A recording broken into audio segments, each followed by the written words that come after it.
Domain waves का ना सब डोमेन वेव थ्योरी में आज का जो असल है बहुत ज़्यादा इंपॉर्टेंट है कि describe the features of a wave.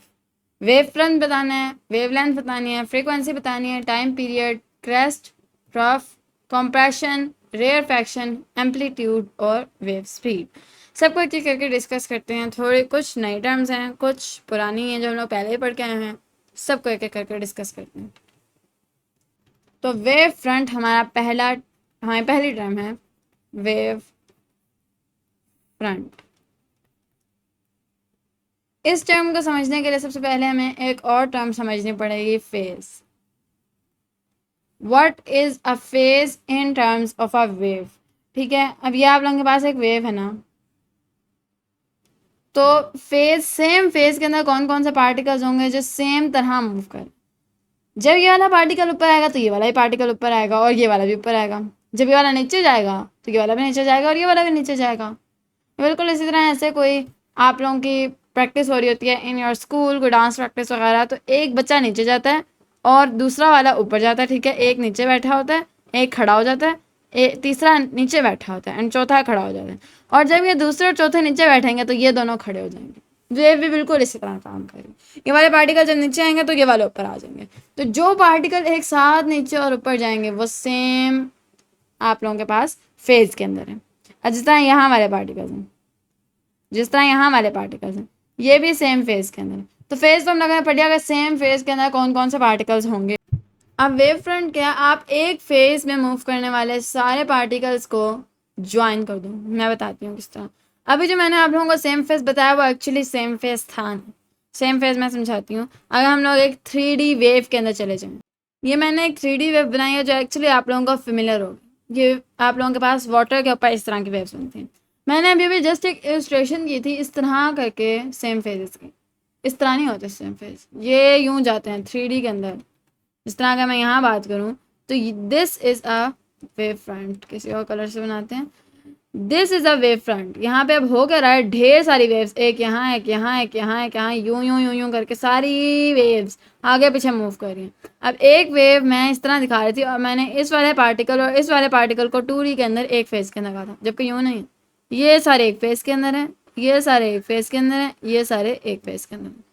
यूं बनते हैं आप लोगों के पास वेव फ्रंट। ये जो आप लोगों को प्लेन नज़र आ रहा है जिसने सारे सेम फेजेस वाले पार्टिकल्स को ज्वाइन किए, ये लाइन या ये प्लेन वेव फ्रंट है। अब wave front could be linear जिस तरह मैंने अभी बनाया है, और इट कुड बी सर्कुलर जिस तरह ही मैं बनाती हूँ। यहाँ पे आप लोगों ने एक, अभी मैं टॉप व्यू ले रही हूँ, ठीक है। यहाँ पे आप लोगों ने फेंक दिया एक पत्थर इन योर वाटर, ठीक है। तो एक वेव यूँ बनेगी, एक वेव यूँ बनेगी। तो यूँ ये जो 3D है ना, ये सारा यूँ सर्कल में जाएगा 3D। और फिर जो आप लोगों के पास वेव फ्रंट बनेगा ना वो कुछ इस तरह हो जाएगा, क्योंकि सारे सर्कल के अंदर एक 3D वेव मूव करेगी ऐसे। जस्ट इग्नोर माई सर्कल, ठीक है। होप सो आप लोगों को समझ आ रही हो कि 3D जो वेव है ना हर तरफ बन जाती है। आप लोगों ने बीच में पत्थर फेंका, ये वेव अब हर तरफ बन गई और जो वेव फ्रंट है वो यूँ करके सर्कुलर बनने लग जाता है ऐसे।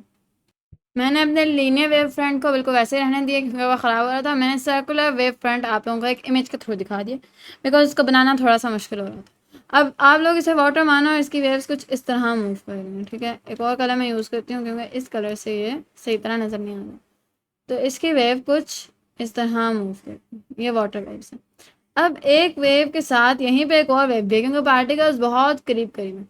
इस तरह सर्कुलर वेव्स आप लोगों को मिलते हैं, सर्कुलर वेव फ्रंट्स मिलते हैं। बीच में आप लोगों ने पत्थर पहनकर, यह आप लोगों के पास सर्कुलर वेव फ्रंट है। अभी हम लोगों ने सिर्फ एक टर्म पढ़ी है, वेवलेंथ की तरफ चलते हैं। अच्छा, वेवलेंथ को समझने से पहले हम लोग चार और टर्म समझ लेते हैं। इसी असलो का नाम है क्रेस्ट, ट्रफ, रेयरफैक्शन और कंप्रेशन। ये वो चारों टर्म्स हैं और हम लोग इनका मतलब समझने की कोशिश करते हैं।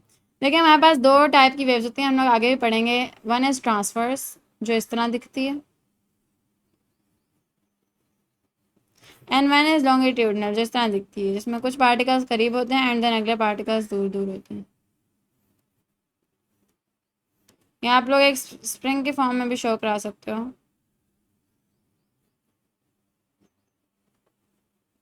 ठीक है। कुछ स्प्रिंग के पार्ट्स करीब हैं और बाकी सारे कुछ कुछ दूर दूर हैं, ठीक है। सबसे पहले हम लोग इसकी बात करें तो जिसकी पीक होती है, इस वेव की जो पीक होती है इसको हम लोग कहते हैं क्रेस्ट। ये बस कुछ टर्म्स हैं याद रखने वाली, इजी सी हैं। क्रेस्ट और जो इनकी सबसे ज़्यादा नीचे वाला जो पार्ट होता है इनका, इनको हम लोग कहते हैं ट्रफ। ठीक है, दोनों टर्म्स फॉर ट्रांसवर्स वेव है और फॉर हम लोग अगर देखें अपनी लॉन्गिट्यूडनल वेव, तो जो करीब करीब वाले पार्ट्स हैं उनको हम लोग कहते हैं कॉम्प्रेशन, और जो दूर दूर वाले पार्ट्स हैं उनको हम लोग कहते हैं रेयरफैक्शन। ये चारों टर्म्स हमें समझ आ गई। वापस चलते हैं वेवलेंथ की तरफ और समझते हैं व्हाट इज़ अ वेवलेंथ। अब वेवलेंथ को समझने के लिए मैंने ट्रांसवर्स वेव और लॉन्गिट्यूडनल वेव दोनों ही यहाँ पे उन दोनों की डायग्राम रखती है। डायग्राम चूँकि बिल्कुल सही फासला रखती है आप लोगों के कंप्रेशन और रेयरफैक्शन के दरमियान, वो फासला मुझे चाहिए था तो मैंने यहाँ से ले लिया। अब देखें किस तरह आप लोगों के रेयरफैक्शन ज़्यादा है, कंप्रेशन इस तरह बहुत ज़्यादा दबे दबे हैं। ठीक है, अब हम लोग यहाँ से पढ़ने लगे हैं what is a wavelength. Wavelength एक वेव का लेंथ, एक वेव की लेंथ है। ठीक है, इसे हम लोग लैम्डा से जाहिर करते हैं, जो इसके यूनिट होते हैं ना वो मीटर होते हैं। अब it could be a distance from one crest to another crest, यहाँ तक का जो डिस्टेंस होगा ये भी वेवलेंथ हो सकता है, जबकि मैं इसे लैम्डा से ही जाहिर करती हूँ। एक ट्रफ से लेके दूसरे ट्रफ तक का भी डिस्टेंस लैम्डा हो सकता है। ठीक है, और बस जहाँ भी एक वेव शुरू हुई, अगर आप लोग यहाँ से एक वेव शुरू करते हो तो फिर यहाँ तक का डिस्टेंस लैम्डा हो सकता है। ठीक है, बस जहाँ पे एक वेव का डिज़ाइन वापस कंटिन्यू होने लगा है वहाँ तक आपका लैम्डा ख़त्म हो गया। इसी तरह एक कंप्रेशन से लेके दूसरे कंप्रेशन तक भी लैम्डा हो सकता है, और एक रेयर फैक्शन से लेके दूसरे रेयर फैक्शन तक भी लैम्डा हो सकता है। तो बस जहाँ पे एक डिज़ाइन ख़त्म हो जाता है, एक किस्म का डिज़ाइन, जैसे यहाँ से लेके यहाँ तक एक किस्म का डिज़ाइन ख़त्म हो चुका है, तो आपकी वेव भी वहीं पे ख़त्म हो जाती है। ये हमारे वेवलेंथ का कॉन्सेप्ट था। अपने अगले कॉन्सेप्ट की तरफ चलते हैं, which is frequency and time period. तो इन दोनों टर्म का क्या मतलब, दोनों टर्म मिक्स होने वाली हैं। ठीक है, फ्रीक्वेंसी का मतलब है कि the waves produced in 1 second, यानी 1 सेकेंड का आप लोगों ने टाइम लगाना है, और उस टाइम के अंदर जितनी वेव प्रोड्यूस होंगी, या आप लोग फर्ज करो ये एक आपकी वेव बन रही है, आप लोग आपके यहाँ से वेव बन रही है, ये आपकी वेव बनने का पॉइंट। आप लोग ये भी कह सकते हो इस पॉइंट के अंदर से, पॉइंट ए के अंदर से 1 सेकेंड के अंदर जितनी वेव्स गुजरेंगी वो फ्रीक्वेंसी है, या फिर यहाँ से जितनी वेव्स प्रोड्यूस होंगे वो फ्रीक्वेंसी है, दोनों इक्वल ही होंगे। ठीक है, तो फ्रीक्वेंसी उतनी वेव्स हैं जो प्रोड्यूस होंगी 1 सेकंड में। अगर 2 वेव्स प्रोड्यूस होती हैं 1 सेकंड में तो 2 इज़ योर फ्रिक्वेंसी, अगर 2.5 होती हैं तो 2.5 इज़ योर फ्रिक्वेंसी। और टाइम पीरियड क्या है कि the time of 1 wave to be produced. अब एक आप लोगों के पास एक जगह है जहाँ से आप लोगों की वेव्स प्रोड्यूस हो रही हैं, यहाँ पे आप लोगों ने अपना पॉइंट ए सेट कर दिया। अब यहाँ से एक वेव को प्रोड्यूस होते इतना टाइम लगेगा, वो टाइम पीरियड है। यहाँ से एक वेव को गुजरते हुए इतना टाइम लगेगा, वो टाइम पीरियड है। अब फ्रीक्वेंसी और टाइम पीरियड के अंदर आप लोगों के पास जो रिलेशन है ना, जो आप लोग कह सकते हो, आप लोग इसकी इक्वेशन रखते हो, that is frequency is equal to 1 by time period. यानी टाइम पीरियड ज़्यादा होगा तो फ्रीक्वेंसी कम होगी, या फिर आप इसको यूँ भी कह सकते हो time period is equal to 1 by frequency, यानी फ्रीक्वेंसी ज़्यादा होगी तो टाइम पीरियड कम होगा।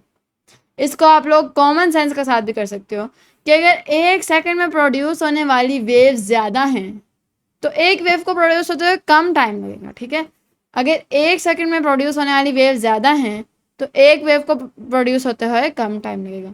अगर एक वेव को प्रोड्यूस होते हुए ज़्यादा टाइम लगता है तो फ्रीक्वेंसी आप लोगों की कम होगी, 1 सेकंड में कम वेव्स प्रोड्यूस होंगी। ठीक है, ये दोनों भी हमारे पास हमारे टर्म्स पूरी हो गई, समझ आ गई। अगली टर्म की तरफ बढ़ते हैं। ये लास्ट 2 टर्म्स है हमारी, एम्पलीट्यूड और वेव स्पीड। अब व्हाट इज़ अ एम्पलीट्यूड? तो एम्पलीट्यूड एक पार्टिकल, जिस तरह यहाँ पे सारे पार्टिकल्स लाइन अप हुए हैं, अब एक पार्टिकल यूँ जाता है, एक पार्टिकल नीचे जाता है, यूँ ही तो वेव बनती है। ठीक है, अब एम्पलीट्यूड वो मैक्सिमम डिस्टेंस है जो एक पार्टिकल ट्रैवल करता है टू फॉर्म अ वेव। वो इस तरफ भी हो सकता है, इस तरफ भी, उनके दोनों डिस्टेंस इक्वल होंगे।